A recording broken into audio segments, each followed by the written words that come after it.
What's up, everybody? Kier Gomes here, and welcome back. This one came requested. This one came highly requested. As I know you guys could tell from the beginning of this video, today I'm going to be teaching a tutorial on the Apex Aces. This was an effect created by Frank Garcia, and it's essentially just a way to make 4 of any selected cards, or 4 of a kind of any cards, disappear into the deck. As well, today I'm going to be announcing the winner of my giveaway with Alex Pandrea, so make sure you stick around all the way to the end, and I will be announcing the final giveaway for Giveaway May right at the end of this video. Before we get started, please do drop a like on this video and subscribe if you haven't already. And without further ado, let's roll that intro and get you guys on your way.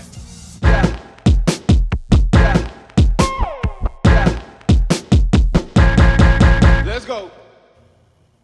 Alright, so as I mentioned, this effect is essentially just a way to vanish 4 playing cards. I like to do it with the aces. The trick was invented to do with the aces, but you can do it with whatever you want. And the beauty of it is that it is completely impromptu, so this can be done with a borrowed deck, which I think makes the effect all the more powerful. So as per usual with my tutorials, first I am going to be performing a demonstration for you, then I'm going to be going into the mechanics and handling, then I'll talk about some tips if you're going to be performing it live versus on camera.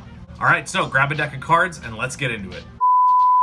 Okay, so today I'm going to be trying something very interesting with these 4 playing cards. These are the 4 aces. That is the ace of diamonds, the ace of clubs, the ace of hearts, and of course, the ace of spades. So I'm going to start with the ace of spades. I'm going to see if I can get it to actually vanish from the deck. So if I do something like this and wave the cards, that's 1, that's 2, that's 3, and there is no 4th ace. It has completely vanished from the deck, which is impressive, but let's see if I can do it again with the ace of hearts. So we take the ace of hearts, and just give the deck a wave. That's 1. That is 2 aces gone, 2 remaining. Let's see what we can do about this one, the ace of clubs. If I take it and I just rub the card, that leaves us with just 1 ace left. That is the ace of diamonds. Here we go. Just like that, all of the aces are gone. Okay, so now that you've seen another performance of the method, it is fairly simple. There's not a lot going on, but it can be very powerful depending on how smooth you do it. So we've got the performance out of the way. Let's get into the mechanics. Okay, so to perform this trick, all you need is a standard deck of cards. You can do this with literally any deck, so it does not matter. It can be borrowed, it can be one that you have in your pocket, whatever you want. Now, there really is no setup depending on your pattern, but essentially you need to find a way to get the 4 aces out of the deck, whether it's just saying that you're going to take 4 aces out of the deck, or you have a spectator pick 4 cards, or you have them name any 4 of a kind, whatever you want. But let's say that our spectator wants to see the 4 aces disappear. So first you just want to go through the deck and take out the 4 aces.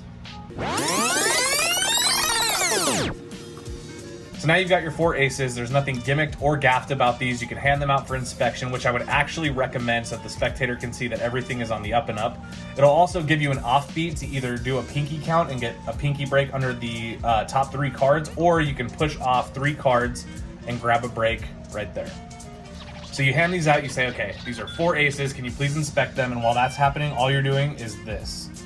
Push over 3 cards, grab a break, square up, all in your left hand while they're inspecting. So now from here, nothing suspicious is going on.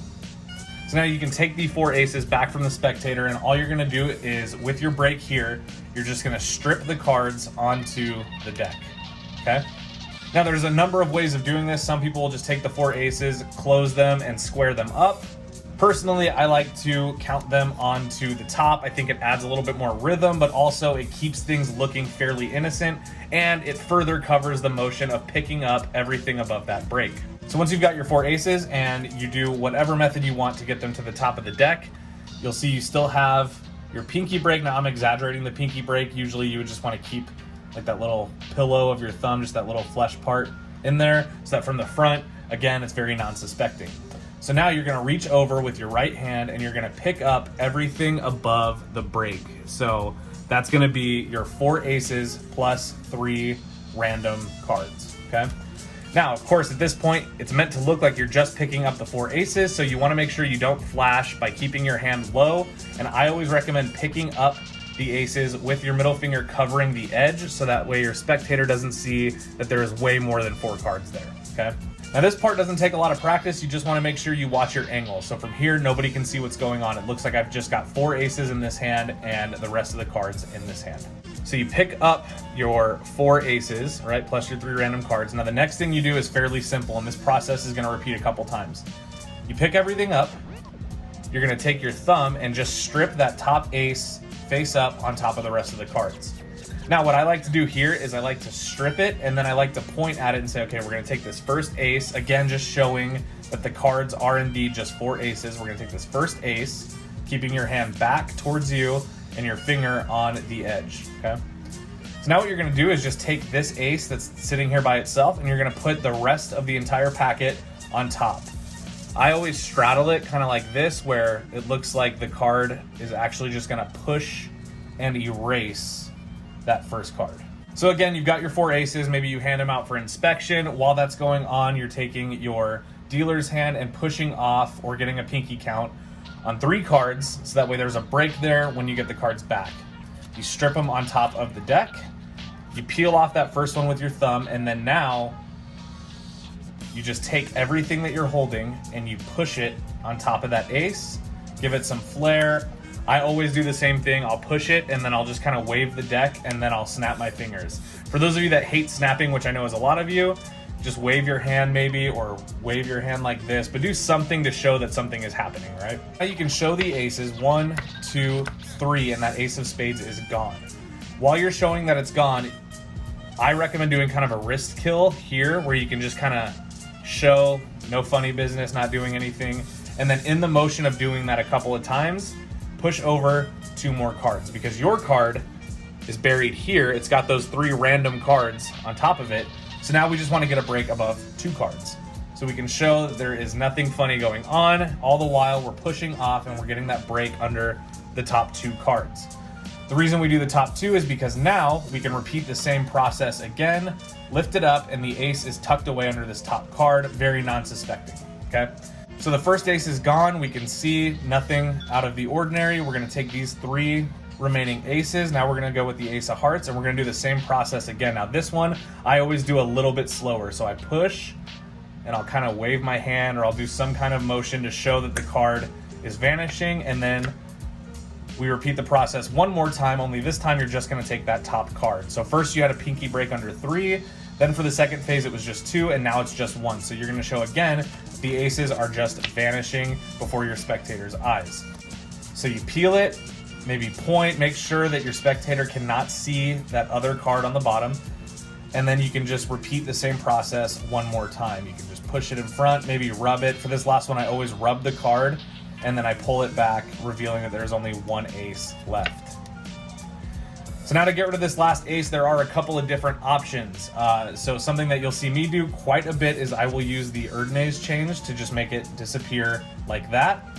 However, if you do want to be able to bring the aces back and you want to bring them back in the right orientation, some people will take this last card and they will just do a pass and get it into the middle, and that would just look like this. So now the cards are all going to be in the middle with 1 card in between them. Let's just go through that whole thing one more time. Okay, so we've got 4 aces here. We are going to make every single one of them vanish one by one. So we're going to start with the ace of spades. We're just going to take it, and if I wave the deck, maybe give it a shake, you can see that there's actually only 3 aces remaining. Now we can do the same thing again. Take that second ace, the ace of hearts, and just like that, you can see we are down to our final 2 aces.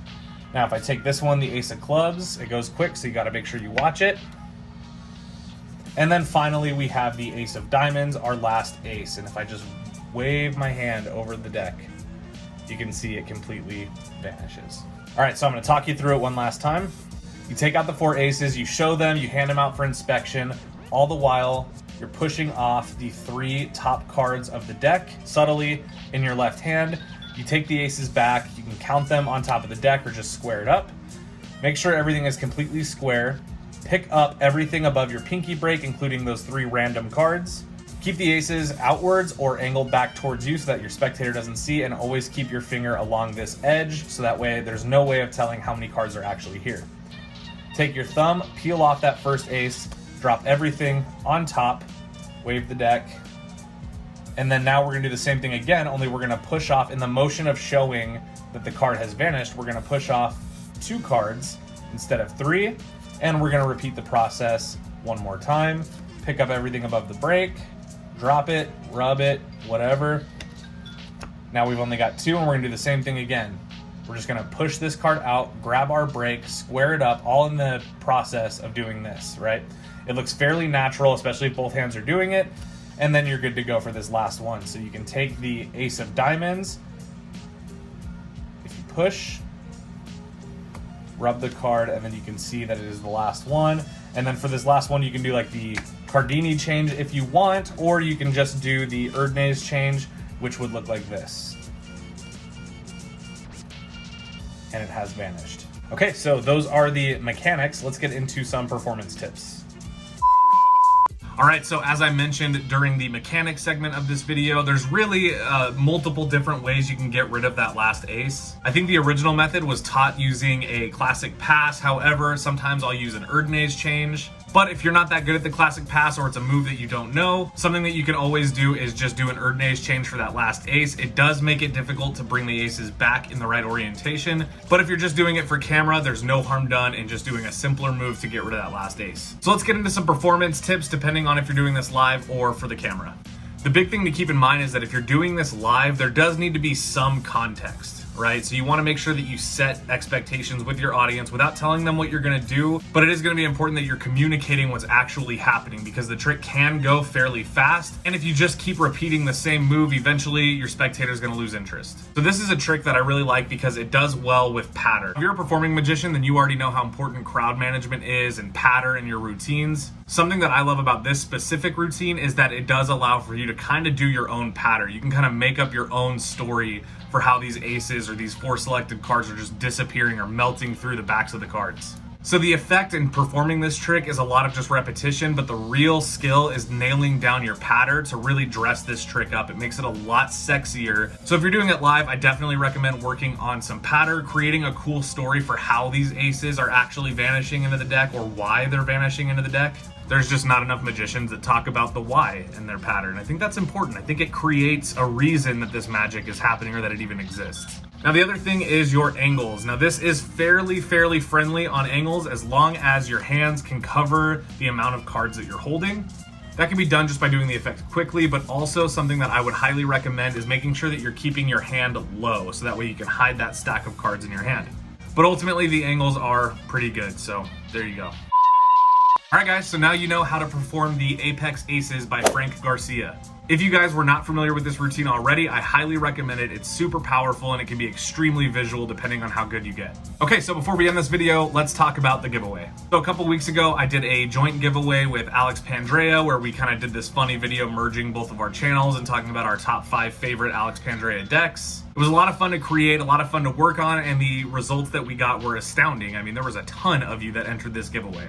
Well, first of all, shout out to all of you guys. Thank you so much. And congratulations to the winner, Tim Andrew. So I just went ahead and pulled up a random comment generator and used the secret word rosebud as the criteria, and it picked a random comment that had that word in it, and there's your winner. So Tim, go ahead and get in touch with me on Instagram, and I will make sure that Alex and I get your deck sent out as quick as possible. And now for the final giveaway in Giveaway May. I'm once again going to be reverting back to the mystery giveaway box, and I will be choosing 3 random decks out of this box to mail to 1 lucky winner. If you guys want an idea of what kind of decks are in this box, I do have a video on that, and I will make sure that that pops up somewhere over here at the end of this video. If you guys want to win 3 random decks of cards from the random mystery giveaway box, all you have to do to enter is make sure you're subscribed to my channel, make sure you like this video, and make sure you leave me a comment down below. Try to make your comments fun to read, you know, part of it is the entertainment that I get from reading your guys' jokes or whatever feedback you have. I really love that stuff, so you can leave me any comment you want, but if you really want to catch my attention, make it funny or make it fun to read.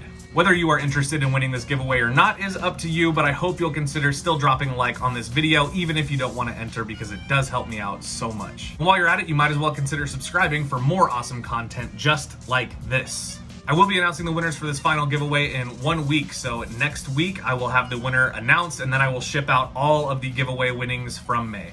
Hope you guys are staying safe. It's absolutely crazy times out there right now. I was so sorry to read the news this past week and learn about the tragedy that happened in Minneapolis. If any of you guys watching this were affected by the recent tragedy, just know that my heart and soul goes out to you, and I'm here for you. With all that being said, I hope everybody has a wonderful rest of their day. I know I will. And I'll see you guys in the next one. Peace.